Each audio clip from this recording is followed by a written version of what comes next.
ada yang lebih dulu sebelum nama-nama besar muncul di Indonesia.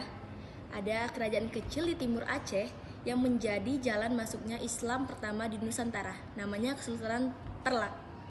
Bayangkan lebih dari 1000 tahun yang lalu saat Eropa masih dalam abad ke-8, di pesisir Aceh sudah ada kerajaan yang kaya, maju, dan dikenal dunia. Bagaimana sih kerajaan itu terbentuk? Siapa rajanya? Dan kenapa sekarang kita jarang mengenal nama-nama kerajaan Islam di Indonesia? Dan juga kenapa nama kerajaan Perlak itu jarang terdengar di telinga kita? Yuk mulai perjalanannya. Perlak atau Perolak bukan hanya sekedar nama, daerah ini juga terkenal akan kayu perlak yang menjadi bahan utama kapal pada masa itu. Karena memiliki pelabuhan alami dan mereka juga mempunyai kayu berharga, perlak menjadi magnet pertama bagi pedagang dunia. Mereka tidak hanya membawa barang, tapi juga keyakinan baru. Diam-diam Islam berlayar ke Nusantara dan Perlak menjadi tempat peramaian tumbuh. Perekonomian Perlak sangat maju pada masa itu. Komoditas perdagangan utama antara lain kapur barus, kayu perlak, kapal yang dibuat dari kayu perlak, dan juga emas tambang dari lokal-lokal. Karena tempat yang strategis, Perlak juga membuka persinggahan kapal Gujarat, Arab, Cina, dan menjadi tempat membukanya lowongan ekonomi dan dakwah. Perlak juga dikenal sebagai lembaga pendidikan Islam di mana contohnya seperti pesantren atau madrasah yang mengajarkan Al-Quran, fikih, bahasa Arab, dan akhlak. Pada tahun 840 Masehi, seorang tokoh dari kerajaan Arab menikahi wanita lokal lalu naik tahta. Ia dikenal sebagai Sultan Aladin Syahid Maulana Abdul Aziz Shah. Dari sinilah berdirinya kerajaan Perlak. Kalian bayangkan, pada waktu itu, kerajaan Eropa masih tenggelam dalam abad ke-8, sedangkan Nusantara telah memiliki kerajaan Islam yang struktur.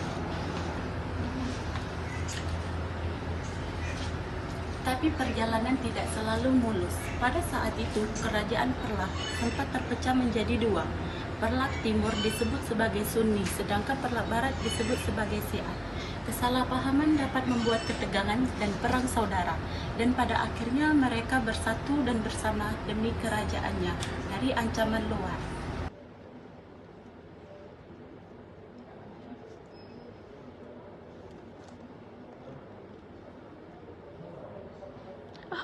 Hai. Kalian tahu nggak sih kapan masa kejayaan Kesultanan Perlak? Nah, di bawah itu ada yang namanya Mahdud Alaidin, di mana pada masa itu yang mencapai masa emasnya. Kalau dibayangkan, kapal dari Gujarat, Persia, Arab dan Cina berlabuhan secara bergantian. Nah, tidak hanya dalam dunia perdagangan, mereka juga mendatangkan para ulama, bahkan dakwah dari pelosok Nusantara. Tetapi dari situ Kesultanan Perlak menyebarkan Islam melalui Pasai, Malaka, bahkan Jawa sampai ke Kalimantan. Tapi ada hubungan globalnya, yaitu yang mencatat Tiongkok menyebut Villa atau Sabah atau yang lebih dikenal dengan Sipo. Di situ ia dipimpin oleh Raja Muslim. Pada masa itu Kesultanan Perlak pernah menjadi sekutu perdagangan di negeri-negeri besar di Asia. Nah, jika Indonesia belum ada, kemungkinan besar Perlak menjadi jaringan dunia. Namun waktu terus berjalan, Perlak mulai tertekan oleh serangan Sriwijaya, komplit internal dan munculnya kekuatan baru. Sekitar abad ke-13, Perlak melebur dengan Samudra Pasai. Kerajaannya hilang, tetapi jejaknya tidak pernah benar-benar padam. Sampai sekarang, makam para sultan masih ada di daerah Aceh Timur. Tradisi Islam Aceh, seni kaligrafi, dan budaya Melayu, semuanya pernah disentuh oleh Perlak. Jadi, sebelum ada nama-nama besar yang bermunculan di sejarah Nusantara, Perlak sudah memulai membuka jalan. Nah, dialah pionir, pelopor, dan saksi awalnya masuk Islam ke bumi Indonesia.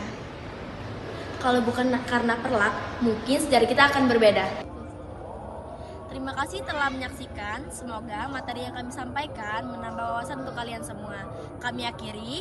Wassalamualaikum warahmatullahi wabarakatuh. Dadah!